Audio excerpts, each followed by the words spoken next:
वसई विरार महानगरपालिकेचे आयुक्त अनिल पवारांच्या घरावर ईडीची धाड. अनधिकृत इमारत प्रकरणात अनिल पवारांच्या घरासह 12 ठिकाणी छापेमारी. लाडकी बहीण योजनेत 4,800 कोटींचा भ्रष्टाचार.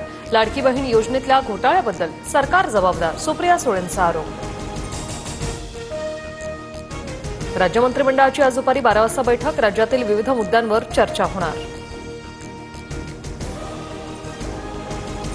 शिवसेनेच्या शिष्टमंडळानं केंद्रीय निवडणूक अधिकाऱ्यांना भेट घेतली. पालिका निवडणुकांसाठी मतदार यादीत आधार कार्ड जोडता येईल का यासाठी संकल्पना मांडली. उदय सामंतांची प्रतिक्रिया. मुंबईतले कबूतरखाने बंद करावे लागतील. दुसरा पर्याय नाही. कबूतरखान्यामुळे नागरिकांच्या आरोग्याला धोका. मुंबई पालिका आयुक्त भूषण गगराणी यांची माहिती. काँग्रेसचे सुरेश वरपुडकर आज भाजपमध्ये प्रवेश करणार.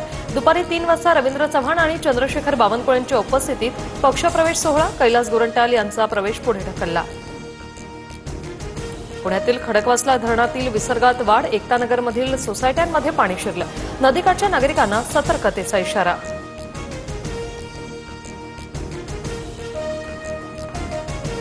उजनी आणि वीर धरणातून विसर्ग सुरू. पंढरपुरात चंद्रभागा नदीतील पुंडलिक मंदिरासह लहान मोठी मंदिरं पाण्याखाली. भीमा नदीतील पाणी दुपारपर्यंत पंढरपुरात येण्याची शक्यता.